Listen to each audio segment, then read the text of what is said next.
Good morning and welcome to the news on New Day. We come to you live from the John Hammond Street at Kanda here in Accra. My name is Judith Awoche Tando. Coming up this morning, more murders are occurring in the Boko district while the military escalates communication to try to lower tension.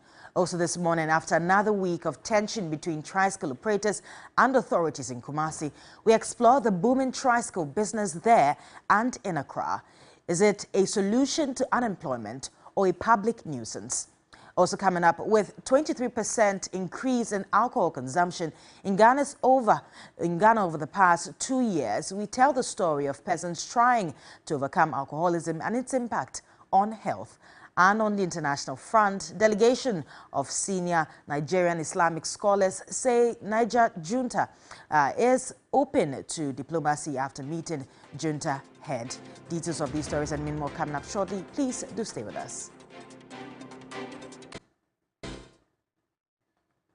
Well, in our first story, travelers and residents plying the main Princestown Junction to Abiase Cape 3 Points Road in the Ahanta West municipality of the Western region want authorities to urgently repair the damaged bridge. The district capital, Gonam-Kwantia, and other communities are connected by this bridge, which was damaged in June of this year by torrential rains. Pagojo Peters was in the area and has found this report. Vehicles and commuters had piled up at both sides of the collapsed bridge at the time of our visit. The dire situation had led to commuters alighting at one side of the bridge and carrying their wares to the other side to join another means of transport. The bridge is the only accessible route linking communities including Princestown, Cape 3 Point, Abiase and several others.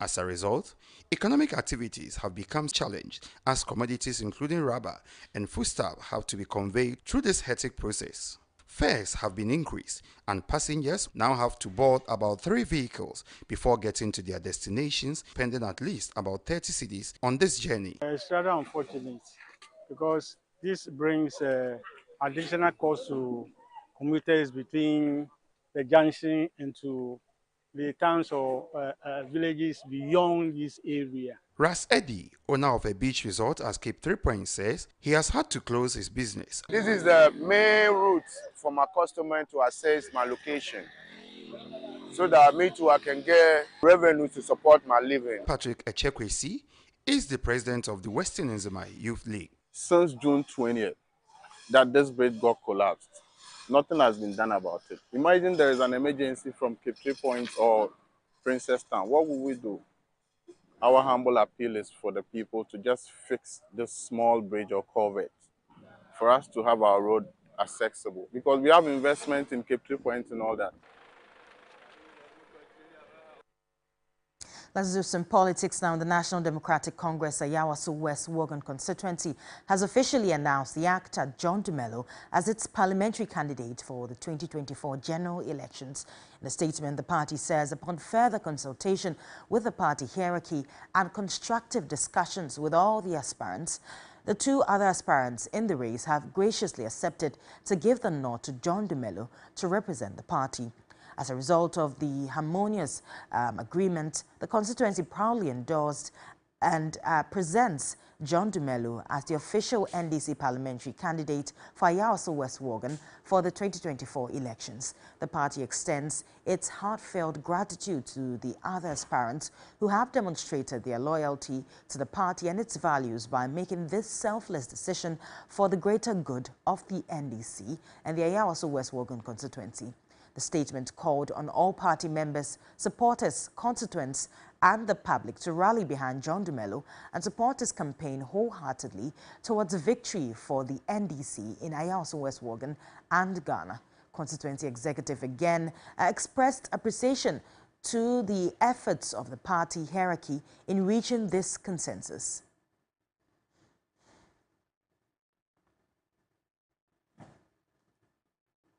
Now to one of our headline stories, and concerns have been raised over Ghana's 23% increase in alcohol consumption over the past 2 years, with youth aged 15 to 34 constituting the majority of the users. Gordon Asidba tells the story of an alcoholic and those who are trying to overcome their alcoholism. I have come to a popular drinking spot in Kanda in Accra. Residents and passers-by visit this place to calm their nerves with alcohol. It is 10:15 a.m. and Kwabena Nyako, known by many here as Chicho Bello, is here to grab a glass of alcohol. It makes me feel cool. The 46-year-old tells me he started drinking when he was 9 years old. He is the General Secretary of Yebudidi, a team made of alcohol consumers, a position he has held for 9 years. We don't drink hard liquor at once. Kwabena's experience resonates with that of Kwame J, not his real name. He was an alcoholic for 13 years. Kwame tells me he started drinking while in secondary school. I was home a couple of years ago, I think 3 years ago, when my friends came and they said, they realized that I have a drinking problem and then would I like to go to the rehab.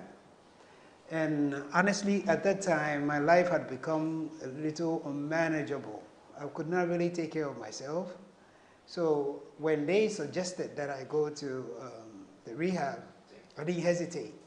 He has been on the recovery path for 3 years now.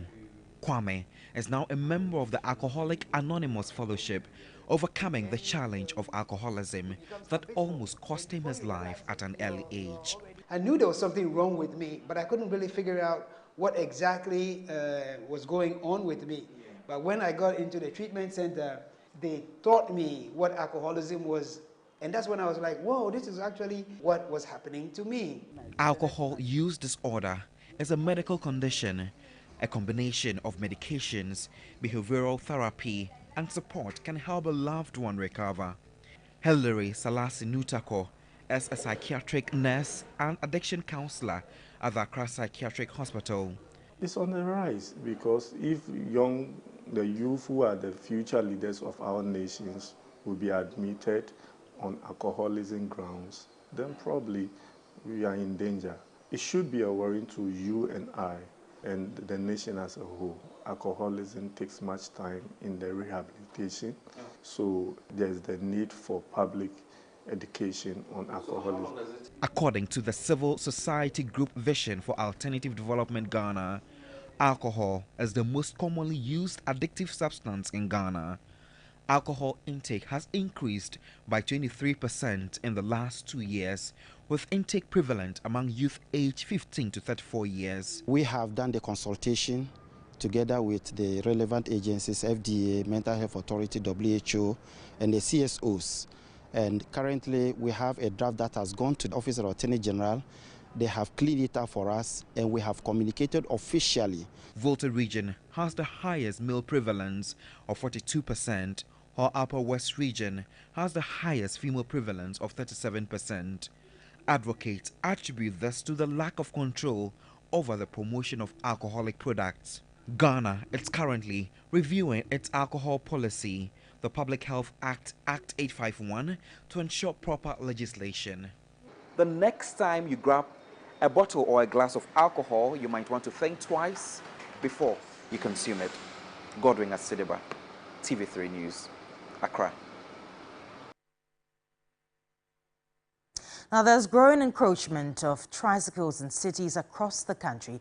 Despite regulations that ban the use of tricycles for commercial use, authorities are still struggling to regulate them.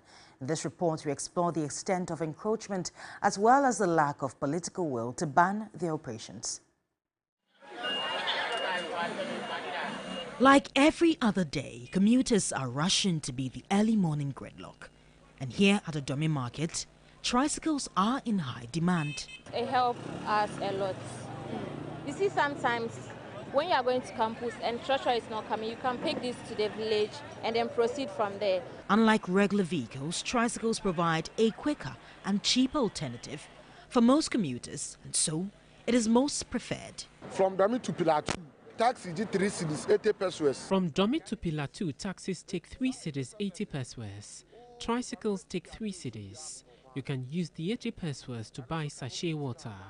But as their demand increases, the risks are on a constant rise. But more importantly are the issues on the commercial use of tricycles, which per the law are prohibited. Legislative instruments like the prohibition of use of motorcycle and tricycles for commercial purposes, Regulations 128, Sub-Regulation 1 states that licensing authorities shall not register a tricycle or motorcycle to carry a fare-paying passenger. The law exists only on paper. It's a raging debate whether or not to regulate the use of tricycles in Ghana.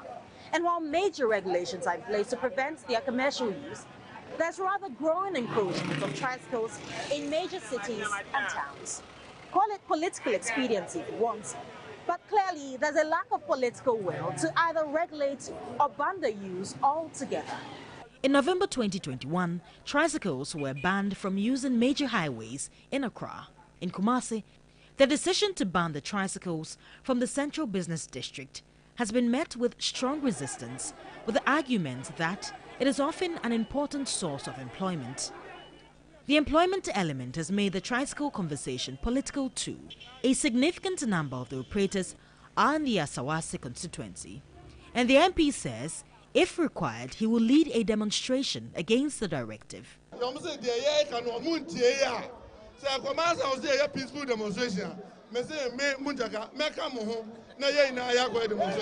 Transport consultant George Chiadakwa is worried about the seemingly unleveled ground among politicians and their willingness to settle this issue. It is not even about regulation. It is about the weaknesses of the law and the political unwillingness to take them out from the streets.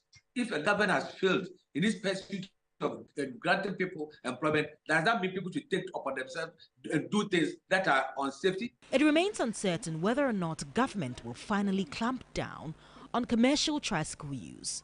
Till then, the operations persist, as does the fury of other motorists and the struggle of city authorities and politicians to deal with it. Judith Awachitando, TV3 News, Accra. Now, away from tricycles, a research lead and digital news editor at the News Central Television Nigeria, Abdul Latif Ahmed, says the ECOWAS threat on the military leaders in Niger could exacerbate the political climate in the country if left unchecked. Abdul Latif Ahmed was responding to the peaceful meeting of military commanders and Islamic scholars in Niger.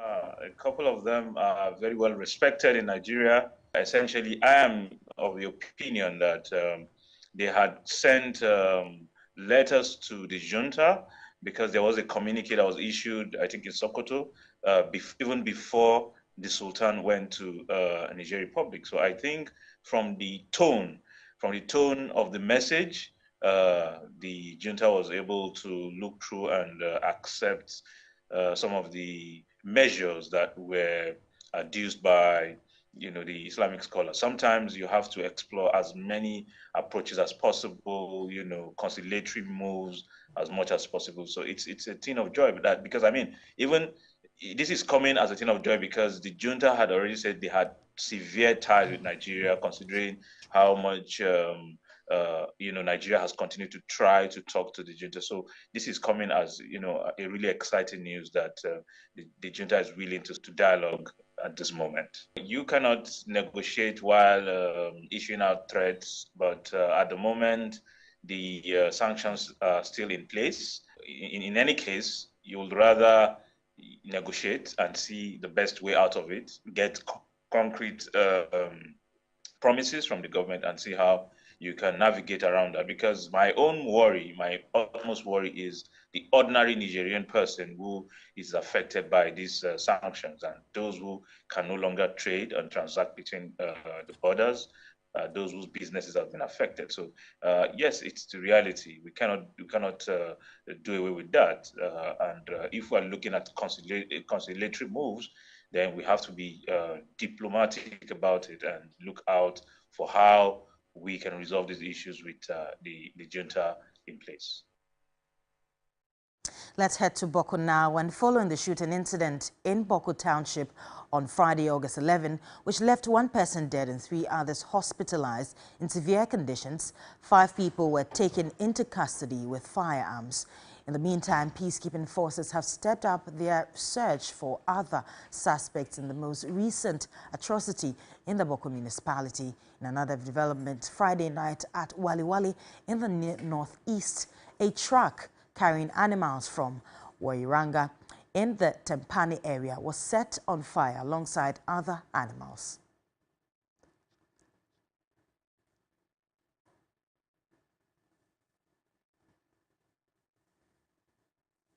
Still in Boko, school children have called on feuding factions in the Boko conflict, the Kusasis and Mamprusis, to stop the conflict and invest the funds used in acquiring arms in education. The calls dominated the third dialogue series initiated by the military command deployed in the Boko municipality.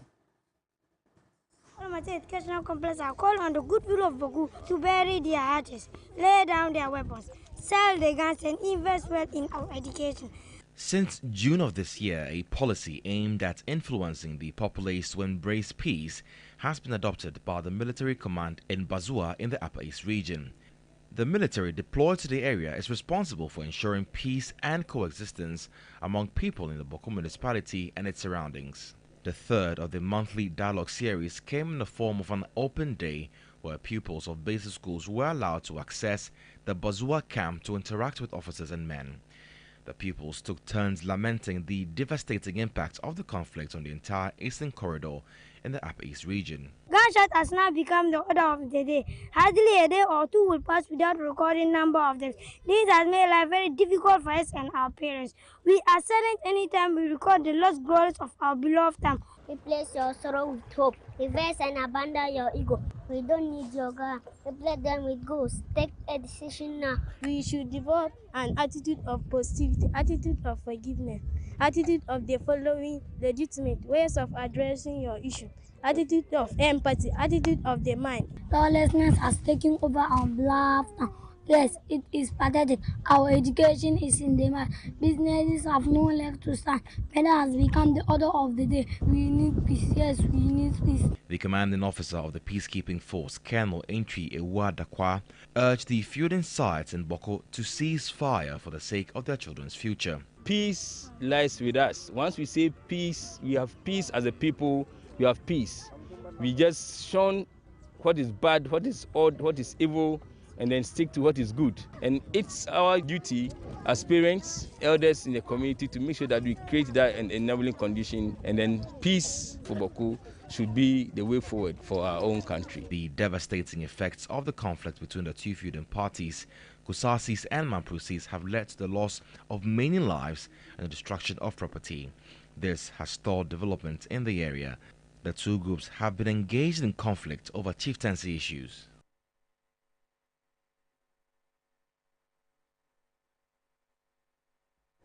Now, on the international front, coup leaders in Niger are open to diplomacy to resolve a standoff with West Africa's regional bloc, ECOWAS. That's according to a group of senior Nigerian Islamic scholars after meeting the junta in Niamey.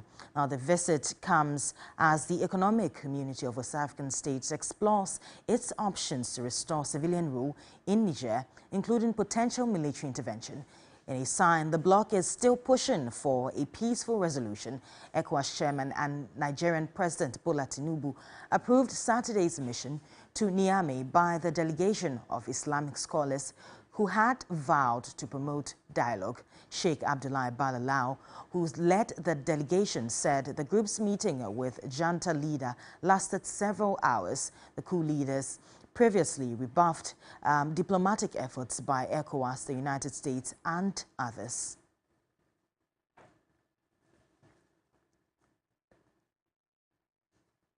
And that's all for the 6 a.m. news here on TV3. My name is Judith Awache Tando, and of course, Bella and Roland are with me in the studio with the rest of New Day. Good morning. Hey, Lady. How you doing? Good morning. How are you? I'm great, and you? Yeah. Oh, well. As usual, we day inside. Yeah. Yeah. We have nowhere to go. Nowhere. So we're managing. God is our keeper. Hope you had a great weekend, though. Well, it was okay. What about you? It was okay. Yeah. Nothing extraordinary, except we celebrated International Youth Day. Oh, and lots of people didn't even know that we were celebrating the day. I didn't even know myself. Judith, it's okay, go home. Youth Day.